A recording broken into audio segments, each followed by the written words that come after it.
નમસ્તે વિદ્યાર્થી મિત્રો, આજે આપણે ધોરણ 10 વિષય વિજ્ઞાન એનું પ્રકરણ 12 વિદ્યુત એનો બીજો ભાગ જોવો છે.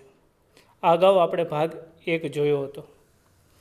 ભાગ 2માં આપણે આગળ વધીએ એ પહેલાં અગાઉનો ભાગ 1 કે અન્ય કોઈ પ્રકરણોના કોઈ ભાગ જોવાના રહી ગયા હોય તો આ વિડીયોના ડિસ્ક્રિપ્શનમાં એની લિંક આપેલી છે, આપ જોઈ શકશો. ભાગ 2માં આપણે આગળ વધીએ પહેલાં ભાગ 1માં આપણે શું શું જોયું હતું એને યાદ કરી લઈએ. સૌથી પહેલાં આપણે જોયું હતું વિદ્યુત પ્રવાહ અને વિદ્યુત પરિપથ. વિદ્યુતને વહેવા માટેનો સતત અને બંધ માર્ગને આપણે વિદ્યુત પરિપથ કહીએ છીએ. અને વિદ્યુત પ્રવાહ એટલે શું? તો કે એકમ સમયમાં વાહકના આડછેદમાંથી પસાર થતા વિદ્યુત ભારનો ચોખ્ખો જથ્થો, એને આપણે શું કીધું હતું? વિદ્યુત પ્રવાહ. એના એકમોની ચર્ચા કરી હતી. વિદ્યુત પ્રવાહનો એકમ એમ્પિયર છે, બરાબર. એના નાના એકમો માઇક્રો એમ્પિયર અને મિલી એમ્પિયરની. પછી વિદ્યુત સ્થિતિમાન અને વિદ્યુત સ્થિતિમાનનો તફાવત. વાહકના કોઈ એક બિંદુએથી બીજા બિંદુએ સુધી વિદ્યુત ભારને લઈ જવા માટે કરવું પડતું કાર્ય એટલે વિદ્યુત સ્થિતિમાનનો તફાવત. એનો એકમ હતો વોલ્ટ, એની આપણે ચર્ચા કરી. પછી પરિપથ આકૃતિઓ, કઈ કઈ આકૃતિ હોય, બરાબર. અવરોધ કેવી રીતે દર્શાવાય, વિદ્યુત કોષ કેવી રીતે દર્શાવાય, આ બધી ચલ અવરોધ, આ બધી આકૃતિઓ વિશે આપણે જોયું હતું. અને પછી ઓહમનો નિયમ જોયો હતો. ઓહમનો નિયમ એવું કહે છે કે પ્રવાહમાં અવરોધ જે છે એ વિદ્યુત પ્રવાહના વ્યસ્ત પ્રમાણમાં હોય. જો અવરોધ વધારે હોય તો વિદ્યુત પ્રવાહ ઓછો વહે, અને અવરોધ ઓછો હોય તો વિદ્યુત પ્રવાહનું મૂલ્ય વધારે હોય, બરાબર. આજે આપણે શું શું શીખવું છે? આ અવરોધ ઉપર અસર કરતા પરિબળો કયા કયા છે. પછી 3 દાખલાઓ જોવા છે, 12.3, 12.4 અને 12.5. પછી અવરોધોનું શ્રેણી જોડાણ અને અવરોધોનું સમાંતર જોડાણ. આ 2 પ્રકારના જોડાણ વિશે અને એના સમતુલ્ય અવરોધનું સૂત્ર કેવી રીતે તારવી શકાય એની વાત આપણે જોવી છે. સૌથી પહેલાં આપણે જોઈએ અવરોધો ઉપર અસર કરતા પરિબળો. આપણે જોયું કે અવરોધ છે એ પ્રવાહના વ્યસ્ત પ્રમાણમાં છે, બરાબર. પ્રવાહનું મૂલ્ય વધે તો અવરોધનું મૂલ્ય ઘટે, અને અવરોધનું મૂલ્ય ઘટે તો પ્રવાહનું મૂલ્ય વધે. સાથે સાથે આપણે એ પણ જોયું હતું કે વિદ્યુત સ્થિતિમાન અને વિદ્યુત પ્રવાહ બંને સમપ્રમાણમાં છે. એટલે વિદ્યુત સ્થિતિમાનનો તફાવત જો વધુ ઉદ્ભવે તો વિદ્યુત પ્રવાહનું મૂલ્ય પણ વધે છે. વાહકતારમાં જે અવરોધ છે એ અવરોધ ઉપર 3 પરિબળો અસર કરે છે. એક તો વાહકની લંબાઈ એટલે કે તારની લંબાઈ, બરાબર. બીજું તારના આડછેદનું ક્ષેત્રફળ, અને ત્રીજું છે દ્રવ્યની જાત. જે વાહક જેનો બનેલો છે, તાંબાનો છે, ચાંદીનો છે, એલ્યુમિનિયમનો છે, આવું કોઈ પણ ધાતુનો છે કે અન્ય કોઈ ધાતુનો, મિશ્ર ધાતુનો, તો એ દ્રવ્યની જાત એના ઉપર અવરોધ છે એ આધારિત છે, અથવા તો અવરોધનું મૂલ્ય આધારિત છે. કે અવરોધ કેટલો ઉત્પન્ન થશે એ જે તે વાહકની લંબાઈ, વાહકના આડછેદનું ક્ષેત્રફળ અને દ્રવ્યની જાત ઉપર આધારિત છે. જો તારની લંબાઈ બમણી કરવામાં આવે તો તારમાં વહેતા વિદ્યુત પ્રવાહનું મૂલ્ય અડધું થઈ જાય. જો તારની લંબાઈ વધારી દઈએ તો એમાં વહેતા વિદ્યુત પ્રવાહનું મૂલ્ય અડધું થઈ જાય. એનો અર્થ એવો છે કે અવરોધ વધ્યો, બરાબર છે. અવરોધ છે એ લંબાઈના સમપ્રમાણમાં છે. એટલે જો લંબાઈ વધે તો અવરોધે વધે, અને અવરોધ વધે એટલે વિદ્યુત પ્રવાહનું મૂલ્ય કેવું થઈ જાય? ઓછું થઈ જાય. એટલે જ કીધું છે કે જો તારની લંબાઈ આપણે બમણી કરી દઈએ તો અવરોધનું મૂલ્ય બમણું થઈ જાય અને પ્રવાહનું મૂલ્ય કેવું થઈ જાય? અડધું થઈ જાય. પછી ચોકસાઈપૂર્વક કરેલા પ્રાયોગિક એટલે ઘણા બધા પ્રયોગોને આધારે એવું પણ જોવા મળ્યું છે કે અવરોધ એની લંબાઈ એટલે કે એલ ના સમપ્રમાણમાં, જેમ હમણાં આપણે જોયું તે, અને આડછેદના ક્ષેત્રફળના વ્યસ્ત પ્રમાણમાં હોય. એટલે ક્ષેત્રફળ વધે એમ અવરોધ ઘટે, અને ક્ષેત્રફળ ઘટે એમ અવરોધ છે એ વધે. એટલે ક્ષેત્રફળ સાથે એ વ્યસ્ત પ્રમાણમાં છે, જ્યારે લંબાઈની સાથે એ સમપ્રમાણમાં છે. લંબાઈ વધે એમ અવરોધ વધે અને લંબાઈ ઘટે એમ અવરોધ ઘટે. જો વાહકનો અવરોધ આપણે એલ સમપ્રમાણ અને ક્ષેત્રફળ એના વ્યસ્ત પ્રમાણમાં હોય તો એને આપણે સાંકેતિક ભાષામાં લખવું હોય તો કેવી રીતે લખી શકાય? તો વાહકનો અવરોધ એટલે આર, લંબાઈ એટલે એલ અને ક્ષેત્રફળ એટલે એ. તો વાહકનો અવરોધ એટલે આર ચલે છે. જો સમપ્રમાણતાની વાત આવે ત્યારે ચલે છે ની નિશાની કરવામાં આવે. એલના સમપ્રમાણમાં, લંબાઈના સમપ્રમાણમાં છે એટલે એલ છે એ અંશમાં છે અને ક્ષેત્રફળના વ્યસ્ત પ્રમાણમાં છે એટલે એ છે એ છેદમાં છે. બરાબર. હવે જ્યારે સમપ્રમાણતાની વાત આવે ત્યારે સમપ્રમાણતાની નિશાની આપણે ગણિતિક રીતે રાખી શકતા નથી, એટલે ત્યાં અચળાંક મૂકવો પડે કોઈ. એટલે ત્યાં પી નામનો એક અચળાંક, જેને રો કહે છે, રોહ નામનો એક અચળાંક મૂકી દઈએ અને બરાબરની નિશાની કરી નાખીએ. એટલે અવરોધ બરાબર રો એલ છેદમાં એ, જેમાં પી છે એને રો વંચાય છે. આ જે રો છે એ સમપ્રમાણતાનો અચળાંક છે, કારણ કે અહીંયા આપણે સમપ્રમાણતાની નિશાની હોય ત્યાં સુધી કોઈ ગાણિતિક પ્રક્રિયાઓ કરી શકીએ નહીં. ગુણાકાર, ભાગાકાર, સરવાળો, બાદબાકી એવી કોઈ બેઝિક જે ક્રિયાઓ છે ગણિતની એ કરી શકીએ નહીં. એટલે ત્યાં બરાબરની નિશાની હોવી જોઈએ અને બરાબરની નિશાની લાવવા માટે ત્યાં એક અચળાંક મૂકવો પડે. એ અચળાંક જે છે એને આપણે રો કહીએ છીએ. આ જે અચળાંક છે રો, એ વાહકના દ્રવ્યની વિદ્યુત અવરોધકતા કહે છે. આ રોને શું કહે છે કે વિદ્યુત અવરોધકતા કેટલી છે એનો એ અચળાંક છે. અને એ અવરોધકતાનો એકમ એસઆઈ એકમ, એટલે કે રોનો જે એસઆઈ એકમ છે એ ઓહમ મીટર છે. શું છે? Ohm metre. અવરોધનો એકમ આપણે ઓહમ જોયો હતો, પણ અહીંયા રો છે એનો એકમ શું છે? Ohm metre. દ્રવ્યની અવરોધકતા એ દ્રવ્યનો લાક્ષણિક ગુણધર્મ છે. દ્રવ્યની અવરોધકતા એટલે એ કેટલો અવરોધ ઊભો કરશે એ જે ગુણધર્મ છે એનો લાક્ષણિક ગુણધર્મ છે. એટલે કે એ દરેક દ્રવ્યમાં હોય જ. ધાતુઓ અને મિશ્ર ધાતુઓની અવરોધકતા ખૂબ ઓછી હોય છે. ધાતુ અને મિશ્ર ધાતુ એની અવરોધકતા ઓછી હોય છે. અને એ અવરોધકતાનો વિસ્તાર કેટલો હોય છે? તો કે 10⁻⁸ ઓહમ મીટરથી લઈ અને 10⁻⁶ ઓહમ મીટર. અહીંયા તમને એમ થાય કે સાહેબ અહીંયા 8 પહેલાં આવ્યું ને 6 પછી કેમ આવ્યું? 6 થી 8 હોવું જોઈએ ને. આપણે નાની સંખ્યાથી મોટી સંખ્યા તરફનો વિસ્તાર બતાવીએ ને, કોઈને કેવું હોય કે તો 6 થી 6.5 ની વચ્ચે આવજો તો આપણે શું બોલીએ? 6 થી 6.5, 6.5 થી 6 એવું નથી બોલતા. બરાબર. પણ અહીંયા માઇનસ છે એટલે માઇનસમાં જેમ મૂલ્ય નાનું એમ સંખ્યા મોટી, જેમ મૂલ્ય નાનું હોય એમ સંખ્યા મોટી હોય, અને જેમ સંખ્યા મોટી હોય એમ એનું મૂલ્ય કેવું હોય? નાનું હોય. બરાબર. એટલે 10⁻⁸ છે એનું મૂલ્ય મોટું કે નાનું થાય? નાનું થાય. કે નાની સંખ્યા જેમ માઇનસમાં સંખ્યા વધે એમ એનું મૂલ્ય નાનું થયું, અને જેમ સંખ્યા ઘટે એટલે એનું મૂલ્ય મોટું થયું. એટલે 10⁻⁸ ઓહમ મીટરથી લઈ અને 10⁻⁶ સુધીનો એનો વિસ્તાર છે આ ધાતુઓ અને મિશ્ર ધાતુઓનો.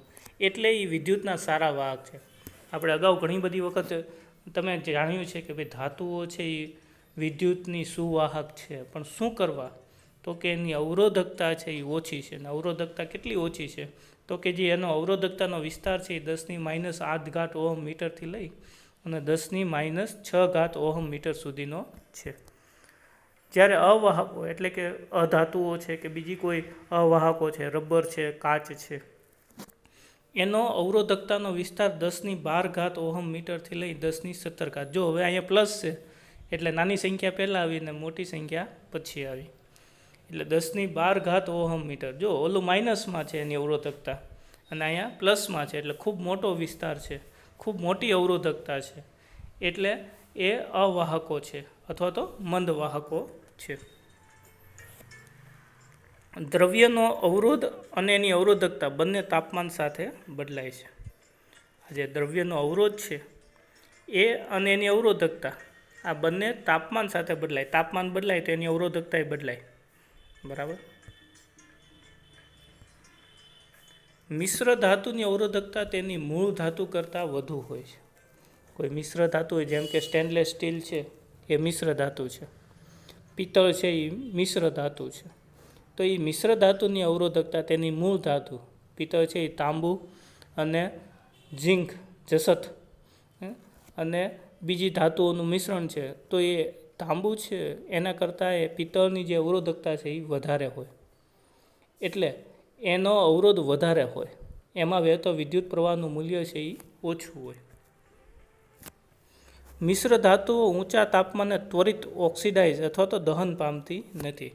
આ જે મિશ્ર ધાતુઓ છે એ જ્યારે એને પ્રવાહમાં જોડવામાં આવે, પરિપથમાં જોડવામાં આવે ત્યારે ગરમ થઈ અને તરત જ ઓક્સિડાઇઝ થતી નથી. તેથી તે વિદ્યુત ઉષ્મીય સાધનો, એટલે જેમાં ઉષ્મા ઉત્પન્ન થતી હોય વિદ્યુતને કારણે, એવા સાધનો જેમ કે ઇલેક્ટ્રિક ઇસ્ત્રી છે, ટોસ્ટર છે, આ બધા સાધનોમાં વપરાય છે. મિશ્ર ધાતુઓ ક્યાં વપરાય છે? તો કે જ્યાં ઉષ્મા ઉત્પન્ન થતી હોય વિદ્યુતને કારણે, હીટર છે, ઇસ્ત્રી છે, આવી જગ્યાએ આવી મિશ્ર ધાતુઓ વપરાય. શું કરવા મિશ્ર ધાતુઓ વપરાય છે? તો કે એ દહન પામતી નથી ઊંચા તાપમાને પણ. વિદ્યુત બલ્બમાં ફિલામેન્ટ માટે એકમાત્ર ટંગસ્ટનનો ઉપયોગ થાય છે. એક વિદ્યુત બલ્બ એવો છે કે જેમાં આ ઉષ્મીય તાપ એકમ વાપરવાનો હોવા છતાં ટંગસ્ટન નામની ધાતુ વપરાય છે, અને એ જ્યારે તાંબાનો અને એલ્યુમિનિયમનો ઉપયોગ શેમાં થાય? તો કે પ્રવાહના વહન કરતા તારમાં. પ્યોર તાંબુ અને પ્યોર એલ્યુમિનિયમ, શુદ્ધ તાંબુ અને શુદ્ધ એલ્યુમિનિયમ છે એનો વિદ્યુત પ્રવાહના વહન માટે જે તાર બનાવાય છે, તમે જોયું છે તમારા ઘરે વિદ્યુતના જે કાંઈ વાયરો છે એ વાયરો મોટે ભાગે તાંબાના છે અથવા તો એલ્યુમિનિયમના છે. શું કરવા? તો કે એમની જે મૂળ ધાતુ છે, તાંબુ અને એલ્યુમિનિયમ બંને મૂળ ધાતુ છે, શુદ્ધ ધાતુ છે, એટલે એની અવરોધકતા કેવી હોય? ઓછી હોય, એટલે એ વિદ્યુતના સારા વાહકો હોય. એટલા માટે વિદ્યુતના સાધનોમાં તાંબાના અને એલ્યુમિનિયમના તાર વપરાય છે. હવે અહીંયા કેટલાક દ્રવ્યો અને એની અવરોધકતા આપેલી છે. આ યાદ નથી રાખવાનું, માત્ર જોવા માટે કે ભાઈ ચાંદી છે તો એની અવરોધકતા કેટલી છે? તો કે 1.60 × 10⁵ જેટલું છે, બરાબર. એવી રીતે તમે જોતા જશો, જેમ જેમ નીચે આવતો જશો એમ મૂલ્ય મોટું થતું જશે. એમાં વાહકો છે, મિશ્ર ધાતુ છે અને અવાહકો છે. અવાહકો છે એમાં પ્લસ ઘાત બતાવશે અને વાહકો છે એમાં ઋણ ઘાત છે, એટલે કે એનું મૂલ્ય ઓછું હોય છે અવરોધકતાનું મૂલ્ય, જ્યારે અવાહકો છે એમાં અવરોધકતાનું મૂલ્ય વધારે હોય છે. હવે આપણે જોવું છે ઉદાહરણ 12.3, 12.4 અને 12.6. તમને આ પ્રકરણમાંથી દાખલાઓ પૂછાતા હોય છે, એટલે બરાબર ધ્યાન રાખીને સમજજો. પહેલું છે ઉદાહરણ 12.3. એમાં પહેલો દાખલો એ કરીને આપેલો છે કે જો વિદ્યુત બલ્બના ફિલામેન્ટનો અવરોધ 1200 ઓહમ હોય. એક વિદ્યુત બલ્બ આપ્યો છે અને એમાં જે ફિલામેન્ટ અંદર તાર જે હોય એ ફિલામેન્ટનો અવરોધ 1200 ઓહમ છે, અને તેને 220 વોલ્ટના પ્રાપ્તિ સ્થાન સાથે જોડવામાં આવે તો વિદ્યુત બલ્બ કેટલો વિદ્યુત પ્રવાહ ખેંચશે? બરાબર. 220 વોલ્ટનું પ્રાપ્તિ સ્થાન છે, એટલે જે એને વિદ્યુત સ્થિતિમાનનો તફાવત આપ્યો છે એ કેટલો છે? 220 વોલ્ટનો. અને એનો અવરોધ કેટલો છે? તો કે 1200 ઓહમ જેટલો. આપણને અહીં શું શું આપ્યું છે એ જરા જોઈ લઈએ. એક તો વી આપી દીધું છે, વિદ્યુત સ્થિતિમાનનો તફાવત 220 વોલ્ટ, અને એક અવરોધ આપ્યો છે આર 1200 ઓહમ. એને આધારે આપણે આઈ ગોતી શકીએ. આપણે વિદ્યુત પ્રવાહ શોધવાનો છે, એટલે આઈ બરાબર V/R. આપણે ઓહમના નિયમ ઉપરથી આપણે સૂત્ર ઓહમના નિયમ વખતે જોયું તો R બરાબર V/I, એના ઉપરથી I બરાબર V/R. હવે V કેટલું આપ્યું છે? તો કે 220 વોલ્ટ, અને R કેટલું આપ્યું છે? 1200 ઓહમ. એક શૂન્ય છે એ દૂર થશે, બરાબર, એટલે વધશે શું? તો કે 22/120, અને આ ભાગાકાર કરશો, 120/22 કરશો એટલે 18.33 જેવું આવશે, પણ 120 છેદમાં છે એટલે 0.18 એમ્પિયર જેટલું મૂલ્ય મળે, બરાબર. એટલે જો વિદ્યુત સ્થિતિમાનનો તફાવત 220 વોલ્ટ હોય અને અવરોધનું મૂલ્ય 1200 ઓહમ જેટલું હોય, તો એમાંથી જે પસાર થતો પ્રવાહ છે, વિદ્યુત પ્રવાહ, એ 0.18 એમ્પિયર જેટલો હોય. હવે એમાં બીજો દાખલો છે, એને જોઈએ કે જો કોઈ વિદ્યુત હીટરની કોઇલનો અવરોધ 100 ઓહમ હોય. જો હમણાં આપણે 1200 ઓહમ જોયો હતો બલ્બનો, એની બદલે અહીંયા કોઇલ છે એનો અવરોધ કેટલો છે 100, અને વોલ્ટેજ કેટલા છે તો કે 220 જ તે. તો કેટલો વિદ્યુત પ્રવાહ ખેંચે? વી આપણને 220 આપ્યું છે અને આર કેટલું આપ્યું છે 100. એ જ સૂત્ર આપણે વાપરીશું, આઈ બરાબર વીના છેદમાં આર. અહીંયા 220 વોલ્ટ એમનેમ છે, નીચે કેટલું છે 100. બંનેમાંથી 0 દૂર થશે એટલે શું વધશે તો કે 22/10. 22/10 એટલે શું થાય 2.2 એમ્પિયર જેટલું થાય. એટલે જો અવરોધ ઘટ્યો, અવરોધ 1200 ઓહમ હતો એમાંથી 100 થયો, તો પ્રવાહનું મૂલ્ય કેટલું થયું 0.18માંથી 2.2 થયું. બરાબર, એટલે ખૂબ મોટું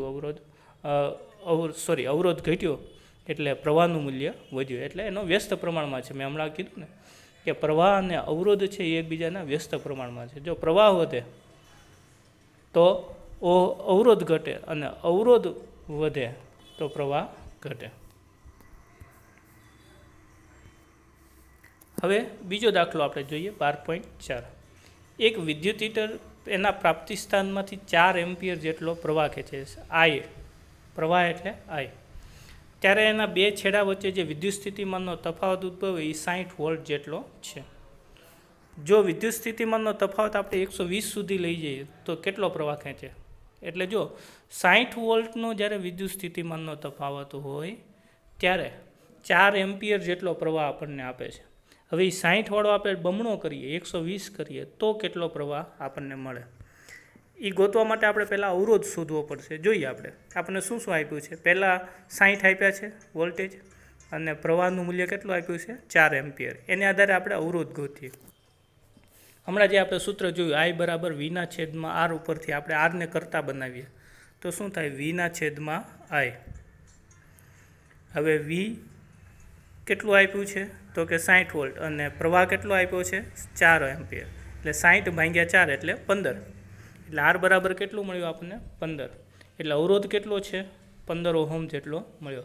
હવે આપણે શું કરવાનું છે તો કે જે આ વોલ્ટેજ છે 60 વોલ્ટવાળા એને આપણે બમણા કરવા છે, 120 કરવા છે. તો આઈનું મૂલ્ય કેટલું થાય એ આપણે શોધવું પડશે. જોઈએ આપણે.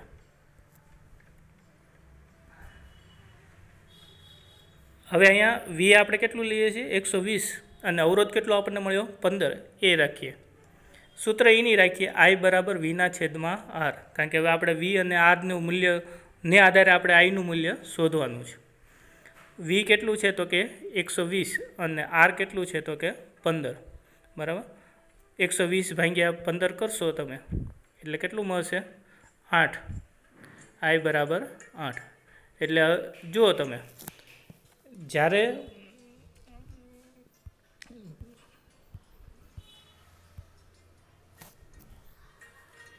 વી 60 હતું ત્યારે પ્રવાહ કેટલો મળતો હતો તો કે 4 એમ્પિયર જેટલો આપણને રકમમાં જ આપેલો છે. બરાબર, હવે જ્યારે આપણે વી બમણો કરી નાખીએ 120 કરી નાખીએ ત્યારે આપણને આઈ કેટલો મળ્યો 8 મળ્યો, એટલે કે બમણો મળ્યો. એટલે જો વિદ્યુત સ્થિતિમાનનો તફાવત આપણે બમણો કરીએ તો પરિપથમાં વહેતો પ્રવાહ પણ કેટલો થાય બમણો થાય. જો વી બમણો કરીએ તો પરિપથમાં વહેતો પ્રવાહ તે કેવો થાય બમણો થાય. એટલે વી વિદ્યુત સ્થિતિમાનનો તફાવત અને વિદ્યુત પ્રવાહ આ બંને કેવા છે સમપ્રમાણમાં છે એમ કહી શકીએ આપણે. હવે 12.6 ઉદાહરણ છે એ જોઈએ. જો આપેલ દ્રવ્યની એલ લંબાઈ અને એ આડછેદનો ધરાવતા તારનો અવરોધ 4 ઓહમ છે, તો આ જ દ્રવ્યની લંબાઈ અડધી કરીએ L/2 અને આડછેદનું ક્ષેત્રફળ એને બમણું કરીએ તો તારનો અવરોધ કેટલો થશે. બરાબર, હવે પહેલા તાર માટે આપણે વિચારીએ. જ્યારે શું હતું તો કે લંબાઈ L છે અને અવરોધ કેટલો, આડછેદનું ક્ષેત્રફળ કેટલું છે A, અને અવરોધ કેટલો આવ્યો છે તો કે 4 ઓહમ. એટલે આપણે જે હમણાં રોનું સૂત્ર જોયું આર બરાબર રો એલ એ છેદમાં એ, એને આપણે R1 કહીએ પહેલાં. તો R1 બરાબર શું આપ્યું છે આપણને તો કે આનું મૂલ્ય કેટલું આપી દીધું છે આપણને 4 ઓહમ જેટલું. અવરોધનું મૂલ્ય કેટલું આપી દીધું છે 4 ઓહમ જેટલું, એટલે એ એમને એમ રાખીએ. હવે બીજા તારનો વિચાર કરીએ આપણે, જેમાં શું ફેરફાર કરવાનો છે, તો કે લંબાઈ છે એને અડધી કરી નાખવાની છે. એટલે જો મેં રોની બાજુમાં લખ્યું L/2, અને જે ક્ષેત્રફળ છે એ છે એને બમણું કરવાનું છે, એટલે એને 1/2a લખ્યું. કારણ કે આ સૂત્રમાં L/2a છે, એટલે એ છે એ બમણું કરીએ છીએ એટલે 2a કર્યું, અને લંબાઈ છે એને અડધી કરવી છે એટલે L/2. હવે આ બંને 2 અને 2 છે એ અચળ સંખ્યા છે, એટલે એને ગુણી નાખીએ, અને બંને છેદમાં છે એટલે 1/4 થશે. એને આપણે આગળ લઈ લઈએ, કારણ કે એ અચળ પદો છે એટલે એને આગળ લઈ લઈએ. બાકીના સંજ્ઞા રૂપે છે એટલે એને પાછળ રાખીએ. એટલે P ઉપર શું વધ્યું, તો કે L, 1ને આપણે આગળ લઈ લીધું, અને છેદમાં શું વધ્યું, A. બરાબર. હવે તમે જુઓ આ P L/a અને સામે P L/a બંને સરખા છે, એટલે P L/a બરાબર R1 છે અહીંયા. તો અહીંયા પણ આપણે શું લખી શકીએ, R1 લખી શકીએ.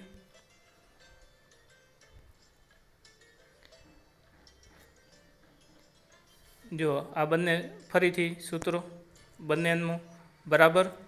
હવે આપણે શું લખી શકીએ, તો કે અહીંયા જે P L/a છે એની જગ્યાએ શું લખી શકશું, R1 લખી શકશું. કારણ કે આનું મૂલ્ય કેટલું છે, તો કે R1 જેટલું જ છે. તો R1 કેટલું છે, એનું મૂલ્ય 4, એટલે 1/4 ગુણ્યા 4, એટલે 4 અંશમાં અને છેદમાં છે, એટલે એ બંને દૂર થશે. એટલે R2 બરાબર આપણને કેટલા મળશે, 1 ઓહમ. એટલે જો જ્યારે લંબાઈ અડધી કરીએ અને ક્ષેત્રફળ બમણું કરીએ, ત્યારે અવરોધ છે એ ચોથા ભાગનો થઈ જાય. કારણ કે પહેલી વખતે અવરોધ કેટલો હતો, 4 ઓહમનો હતો, અને બીજી વખતે આપણને કેટલો મળ્યો, 1 ઓહમ, એટલે ચોથા ભાગનો થઈ ગયો. એટલે જો તારની લંબાઈ છે એને આપણે બમણી કરીએ, અને તારનું જે ક્ષેત્રફળ છે, તારની લંબાઈ છે એને અડધી કરીએ, અને ક્ષેત્રફળ છે એને બમણું કરીએ, તો એમાં વહેતો જે અવરોધ છે એ ચોથા ભાગનો થઈ જાય. હવે આપણે બહુ મહત્ત્વના મુદ્દાની ચર્ચા કરવી છે, શ્રેણી જોડાણ અને સમાંતર જોડાણ. આ બંનેમાંથી એક મુદ્દો આપણા પરીક્ષામાં લગભગ દર વખતે હોય છે. અવરોધોનું શ્રેણી જોડાણ. શ્રેણી જોડાણ એટલે શું, તો કે પરિપથમાં બે બિંદુઓ વચ્ચે એક કરતાં વધુ અવરોધોને એવી રીતે જોડવામાં આવે કે જેથી દરેક અવરોધમાંથી વહેતો વિદ્યુત પ્રવાહ છે એ સમાન હોય અને એને વહેવા માટે એક જ માર્ગ ઉપલબ્ધ હોય. તો તે બે અવરોધોને તે બે બિંદુ વચ્ચે શ્રેણીમાં જોડેલા છે એમ કહેવાય. ફરીથી આપણે સમજીએ કે પરિપથમાં બે બિંદુઓ વચ્ચે એક કરતાં વધુ અવરોધો એવી રીતે જોડેલા હોય. પરિપથ હોય બંધ માર્ગ, એ બંધ માર્ગમાં કોઈ બે બિંદુ નિશ્ચિત કરીએ, અને એ બે બિંદુ વચ્ચે એકથી વધારે અવરોધો જોડેલા હોય, અને આ અવરોધો છે એને એવી રીતે જોડવાના કે એમાંથી જે પ્રવાહ પસાર થાય છે, વિદ્યુત પ્રવાહ, એ સમાન રહે, અને એમાંથી વિદ્યુત પ્રવાહને પસાર થવા માટે માત્ર એક જ માર્ગ હોય, બીજો કોઈ માર્ગ ન હોય. તો એ બે અવરોધોને શ્રેણીમાં જોડેલા છે એમ કહેવાય. આપણે આકૃતિથી સમજીએ એને. જો અહીંયા 3 અવરોધો જોડેલા છે, R1, R2 અને R3, અને બે બિંદુઓ A અને B, પરિપથના બે બિંદુઓ. હવે A થી B સુધી તમે જાઓ તો વિદ્યુત પ્રવાહને વહેવા માટે માર્ગ કેટલો, તો કે એક જ. બરાબર. શા માટે, તો કે ઉપર જે V લખેલા છે એ તો વિદ્યુત સ્થિતિમાનનો તફાવત માપવા માટે છે, બે બિંદુઓ વચ્ચેનો વિદ્યુત સ્થિતિમાનનો તફાવત માપવા માટેનો છે. એને વહેવા માટેનો માર્ગ તો કેટલો છે, એક જ છે. અવરોધોમાંથી વહેવા માટેનો માર્ગ કેટલો છે, એક જ. એટલે આ જે R1, R2 અને R3 છે એને શ્રેણીમાં જોડેલા છે એમ કહેવાય.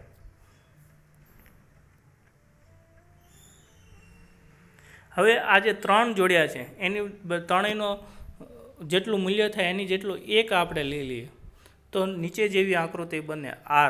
એક જ R લઈ લઈએ આપણે અવરોધ, આને એનો સમતુલ્ય અવરોધ કહેવાય. R1, R2 અને R3 એ ત્રણેયનો ભેગું થાય એટલું મૂલ્ય Rનું થાય. તો આ Rને આ ત્રણેયનો શું કહેવાય, તો કે સમતુલ્ય, એટલે સરખા મૂલ્યનો અવરોધ કહેવાય. બરાબર. હવે આપણે એનું સૂત્ર તારવવું છે આ સમતુલ્ય અવરોધનું. એ R કેટલું થાય, એનું મૂલ્ય કેટલું મળે એ આપણે શોધવું છે. તો કે આપેલ પરિપથમાં જે બે બિંદુઓ છે A અને B, એના વચ્ચે R1, R2 અને R3 શ્રેણીમાં જોડેલા છે. દરેક અવરોધમાંથી પસાર થતો વિદ્યુત પ્રવાહ I છે એ સમાન છે, પરંતુ બેટરીમાંથી જે વિદ્યુત સ્થિતિમાનનો તફાવત એ અવરોધના મૂલ્ય પ્રમાણે વેચાઈ જશે.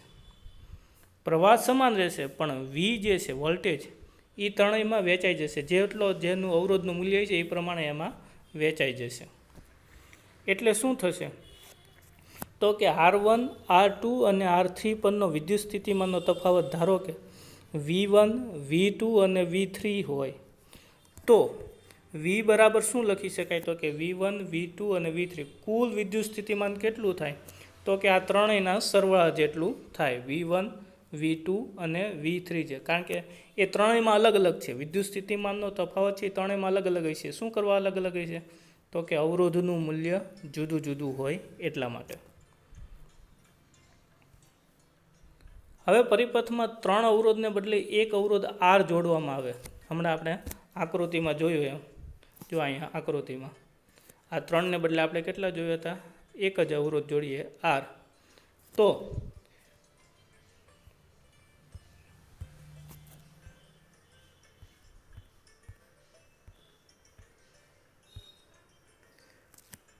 એ જે R છે એને એનો સમતુલ્ય અવરોધ કહેવાય. એ Rને શું કહેવાય, સમતુલ્ય.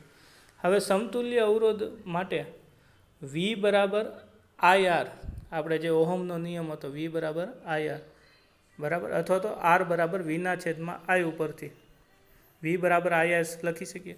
તો હમણાં આપણે પરિણામ એક જોયું V બરાબર V1, V2 અને V3. એમાં આપણે Vની કિંમત મૂકીએ પહેલાં. V બરાબર શું છે તો કે IR. આપણે ઓહમના નિયમ પ્રમાણે R બરાબર Vના છેદમાં I ઉપરથી V બરાબર શું મૂકશું તો કે IR અને V1, V2 અને V3. હવે એવી જ રીતે આપણે V1, V2 અને V3 માટે શું લખી શકીએ તો કે IR1, IR2 અને IR3 લખી શકીએ. એટલે આખું સૂત્ર જે છે એ કેવું બનશે તો કે Vની જગ્યાએ હવે આ બધી જગ્યાએ શું લખશું IR. એટલે IR બરાબર IR1, IR2 અને IR3. આ બધામાંથી I કોમન કાઢી લઈએ, સામાન્ય જે ગણિતમાં તમે ભણો છો તેમ. I અહીંથી કોમન કાઢી લીધો અને આ ત્રણમાંથી I કોમન કાઢી લીધો, અને બંને બરાબરની બંને બાજુએ સમાન સંખ્યા હોય એટલે એ દૂર થઈ જાય. એટલે વધશે શું તો કે R બરાબર R1 વત્તા R2 વત્તા R3. આ જે સૂત્ર છે એ સૂત્રને શ્રેણી જોડાણના સમતુલ્ય અવરોધ શોધવાનું સૂત્ર કહે છે. આ જે સૂત્ર છે એને શું કહે છે, શ્રેણી જોડાણના સમતુલ્ય અવરોધ શોધવાનું સૂત્ર. અહીંયા 3 અવરોધો માટે લીધું છે. એનાથી વધારે હોય તો એનાથી પણ વધારે હોઈ શકે. R બરાબર R1 વત્તા R2 વત્તા R3 વત્તા R4, જેટલા પણ અવરોધો શ્રેણીમાં જોડેલા હોય એ બધાય અવરોધોનું સરવાળો કરીએ એટલું કુલ અવરોધોનું મૂલ્ય આપણને મળે. શ્રેણીમાં જોડેલા બધા જ અવરોધોનો સરવાળો કરવાથી તેમનો સમતુલ્ય અવરોધ મળે છે. અને આ જે જોડેલા અવરોધ છે સમતુલ્ય અવરોધનું મૂલ્ય એટલે કે Rનું મૂલ્ય એ આ જે 3 અવરોધો શ્રેણીમાં જોડ્યા છે, 3થી વધુ પણ હોઈ શકે, એમાં જે સૌથી મોટામાં મોટો હોય એના કરતાં અથવા એના કરતાં મોટો અથવા તો એના જેવડો હોઈ શકે. આ જે Rનું મૂલ્ય છે એ આ R1, R2 અને R3 એમાંથી જે સૌથી મોટો અવરોધ હોય એના જેટલું અથવા તો એનાથી મોટું પણ મૂલ્ય હોઈ શકે. હવે આપણે જોવું છે સમાંતર જોડાણ. જો શ્રેણી જોડાણમાં શું હતું તો કે અવરોધોને એવી રીતે જોડતા હતા કે જેથી પરિપથમાં પ્રવાહને વહેવા માટે માત્ર એક જ માર્ગ હોય. અહીંયા એટલો જ ફરક છે કે પરિપથમાં વહેવા માટે માર્ગ વધારે હોય એક કરતાં. પરિપથમાં 2 બિંદુઓ વચ્ચે એક કરતાં વધુ અવરોધોને એવી રીતે જોડીએ કે જેથી વિદ્યુત પ્રવાહને વહેવા માટે એક કરતાં વધુ માર્ગો હોય. શ્રેણી જોડાણમાં એક જ માર્ગ હતો, જ્યારે સમાંતર જોડાણમાં એક કરતાં વધુ માર્ગો હોય અને દરેક અવરોધ વચ્ચે વિદ્યુત સ્થિતિમાનનો તફાવત છે એ સમાન હોય. જો ત્યાં શું હતું તો કે વિદ્યુત સ્થિતિમાનનો તફાવત છે એ જુદો જુદો હતો, અવરોધના મૂલ્ય પ્રમાણે વેચાઈ જતો હતો V1, V2 અને V3. અહીંયા શું છે તો કે V સમાન છે, પણ અહીંયા પ્રવાહ વેચાઈ જશે. શું કરવા તો કે પ્રવાહને વહેવા માટે જુદા જુદા 3 માર્ગો છે, ત્યાં પ્રવાહને વહેવા માટે એક જ માર્ગ હતો. એટલા માટે ત્યાં પ્રવાહ છે એનું મૂલ્ય સમાન રહેતું હતું શ્રેણી જોડાણમાં. અહીંયા પ્રવાહ છે એને વહેવા માટે જુદા જુદા 3 માર્ગો છે, એટલે પ્રવાહનું મૂલ્ય છે એ વહેંચાઈ જશે. આપણે આકૃતિ જોઈએ. જો સમાંતર જોડાણ માટેની આકૃતિ છે. ત્યાં જેમ 2 બિંદુઓ હતા A અને B, એમ A અને B બિંદુઓ છે, બરાબર. હવે જો ત્યાંથી ત્રણેય રસ્તા A થી X સુધી પહોંચશે ત્યારે 3 માર્ગો મળશે પ્રવાહને વહેવા માટે, એટલે ત્રણેયમાં અલગ અલગ પ્રવાહ જશે, એટલે પ્રવાહ છે એનું મૂલ્ય વહેંચાઈ જશે. પણ એ 2 બિંદુઓ વચ્ચે X અને Y વચ્ચે જે વિદ્યુત સ્થિતિમાનનો તફાવત છે એ ત્રણેયનો કેવો હોય છે? સમાન હોય છે. આટલો જ ફરક છે બંનેમાં. ઓલા પણ વિદ્યુત સ્થિતિમાનનો તફાવત છે એ વહેંચાઈ જાય છે અને પ્રવાહ સમાન રહે છે. અહીંયા પ્રવાહ વહેંચાય છે અને વિદ્યુત સ્થિતિમાનનો તફાવત છે એ સમાન રહે છે. હવે એના પણ સમતુલ્ય અવરોધને આપણે જો આકૃતિ દોરવી હોય તો ઓલા જેવી જ થશે. આ 3 અવરોધોને બદલે આપણે એક અવરોધ ધારી લઈએ તો એનું મૂલ્ય R જેટલું આપણને મળે, બરાબર. હવે આપણે એનું સૂત્ર જોઈએ. X અને Y જે 2 બિંદુઓ હતા, X અને Y જો બિંદુઓ, એમની વચ્ચે આપણે કેટલા અવરોધો જોડેલા છે? R1, R2 અને R3. દરેક અવરોધમાંથી પસાર થતો પ્રવાહ છે એ I છે, એ એના મૂલ્ય પ્રમાણે મેં કીધું એમ વહેંચાઈ જશે. બિંદુ A આગળ વિદ્યુત પ્રવાહના Iના 3 ભાગ પડે છે, એટલે બિંદુ A થી X સુધી જશે ત્યાં સુધી બરાબર રહેશે, પણ જ્યારે જેવું X થી આગળ વધશે એટલે 3 ભાગમાં વહેંચાઈ જશે. એટલે ધારો કે R1, R2 અને R3માં વહેતો વિદ્યુત પ્રવાહ I1, I2 અને I3 હતો. જો શ્રેણીમાં શું હતું? R1, R2 અને R3માં વહેતો વિદ્યુત સ્થિતિમાન, એમાં વચ્ચે રહેતો વિદ્યુત સ્થિતિમાનનો તફાવત વહેંચાતો હતો, એટલે V1, V2 અને V3 લખતા હતા આપણે. અહીંયા શું વહેંચાય છે? તો કે પ્રવાહ વહેંચાય છે, એટલે I1, I2 અને I3. એટલે કુલ પ્રવાહ કેટલો થશે? તો કે I બરાબર I1, I2 અને I3ના સરવાળા જેટલું. એને આપણે પરિણામ 1 આપીએ. હવે દરેક અવરોધ જે સમાંતર જોડેલા છે એ અવરોધના વિદ્યુત સ્થિતિમાનનો તફાવત એ બેટરી, એની સાથે જે બેટરી જોડેલી છે, વિદ્યુત કોષ જોડેલા છે, એના તફાવત, એમાંથી જે નીકળતો કુલ વિદ્યુત સ્થિતિમાનનો તફાવત છે એના જેટલો જ હોય. એટલે આપણે ઓહમના નિયમ પ્રમાણે કરવું હોય તો શું થાય? તો કે I બરાબર V/R.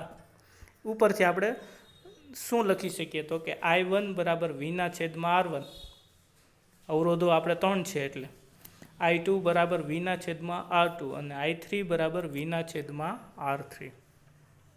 આ જે કિંમતો છે એને આપણે આપણું જે પરિણામ 1 છે I બરાબર I1, I2 વત્તા I3 એમાં મૂકી દઈએ તો શું થાય? તો કે I બરાબર V/R1, V/R2 અને V/R3.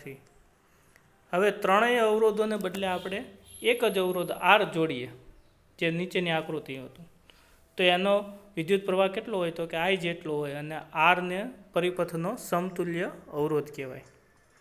એટલે હવે I બરાબર V/R પરથી I ની કિંમત આપણે પરિણામ 2માં મૂકીએ. પરિણામ 2 શું હતું? તો કે I બરાબર V/R1 વત્તા V/R2 વત્તા V/R3. એમાં I ની કિંમત હવે મૂકવાની છે, એટલે એ શું થશે? તો કે V/R, બરાબર. હવે જો બધાના અંશ અને છેદ લગભગ સરખા છે, અવરોધોના ક્રમને જોડ્યા, તો એમાંથી V આપણે સામાન્ય કાઢી લઈએ અથવા તો કોમન કાઢીએ. એટલે પહેલાં V/R માંથી V કોમન કાઢશું એટલે કાઉન્સમાં શું વધે? 1/R, કારણ કે R છેદમાં છે. એવી રીતે આ ત્રણેયમાંથી V/R1 વત્તા V/R2 વત્તા V/R3 માંથી જ્યારે V ને કોમન કાઢશું ત્યારે શું કાઉન્સમાં વધશે? તો કે 1/R1 વત્તા 1/R2 વત્તા 1/R3. બંને બાજુ V સામાન્ય છે એટલે એ દૂર થશે, એટલે સૂત્ર શું બનશે? તો કે 1/R બરાબર 1/R1 વત્તા 1/R2 વત્તા 1/R3. હવે જો શ્રેણી જોડાણમાં શું હતું? તો કે R બરાબર R1 વત્તા R2 વત્તા R3 હતું. અહીંયા શું છે? તો કે 1/R બરાબર 1/R1, 1/R2 અને 1/R3 છે. એટલે સમાંતર જોડાણમાં જે અસરકારક અવરોધ, એટલે કે જેનો સમતુલ્ય અવરોધ છે R, એનું વ્યસ્ત એ દરેક અવરોધના વ્યસ્તના મૂલ્યોના સરવાળા બરાબર થાય છે.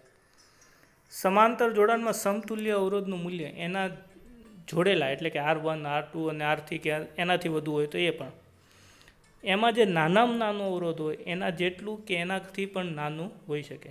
શ્રેણી જોડાણમાં શું હતું તો કે જે શ્રેણીમાં જોડેલા જે અવરોધો છે એમાં જે સૌથી મોટામાં મોટો અવરોધ હોય તેના જેટલું કે તેનાથી પણ મોટું મૂલ્ય સમતુલ્ય અવરોધનું એટલે કે આરનું મૂલ્ય હોઈ શકે. આજે આપણે અહીંયા સુધી રાખીશું. ભાગ 3 હમણાં જ આપણે સાથે જ જોવાનો છે આજે. બરાબર. આપ સૌનો ખૂબ ખૂબ આભાર.